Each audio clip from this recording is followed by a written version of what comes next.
Hello everyone. Welcome back to the video to my Storytime channel. So I'm going to read Chapter 7 of this book, Soccer Duel, by Matt Christopher.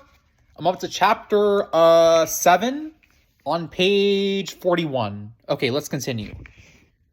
2 days after the victory over the Scorpions, Rennie still smiled whenever he thought about the game. Only one thing interfered with his good mood. His parents. When he returned home on Saturday, after the game, he called his mom at work to tell her the good news. He knew she was proud of him, but she'd been on her car phone, so she hadn't been able to talk much. Longing to tell someone else about the game, Rennie called his father. When he got at the answering machine, he sighed and left a message asking his father to call him back as soon as he could. His father did call back, but not until dinner time. His mother answered the phone. She was tired from working, and the tone in her voice was snappish. The very tone his father had complained endlessly about in the months before the divorce.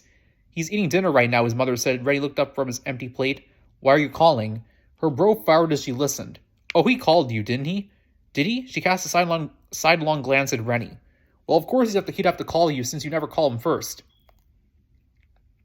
There was a long pause during which her mouth got tighter and tighter. Finally, she said curtly, "You tell him yourself." She handed the phone to Rennie. Hi, Dad. Thanks for calling back," Rennie said. "I want to tell you about my game today."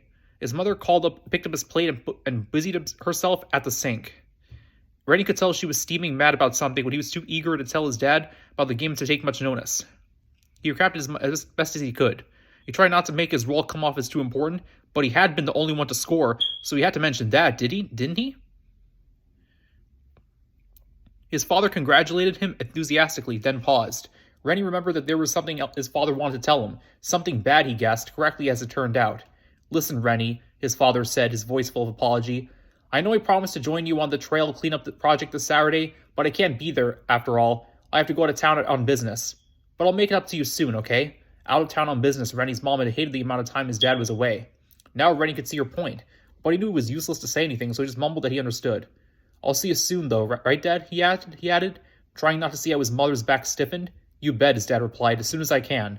"See you, Rennie," and with that his father hung up. Rennie returned the phone to its cradle and slumped back into his chair. His mother turned from the sink and sat with him. She didn't look angry anymore, just tired, as if the brief conversation with her ex-husband had taken the last bit of energy from her. "Rennie, I'm sorry about the trail cleanup project. I wish I could join you, but I have to host an open house that day." She stroked his hair gently. Rennie sighed. "That's okay, Mom. I know some other people who are doing the trail project, so I'll have fun anyway." He didn't add that he might be the only one without a parent there. In fact, that was the only reason he signed up in the first place, to spend some time with his dad. Now he just have to go out by himself and hope someone else showed up alone.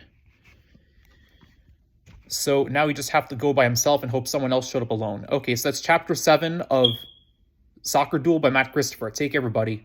Another video from my Storytime channel. Pages 41 to 44. Take care, everybody.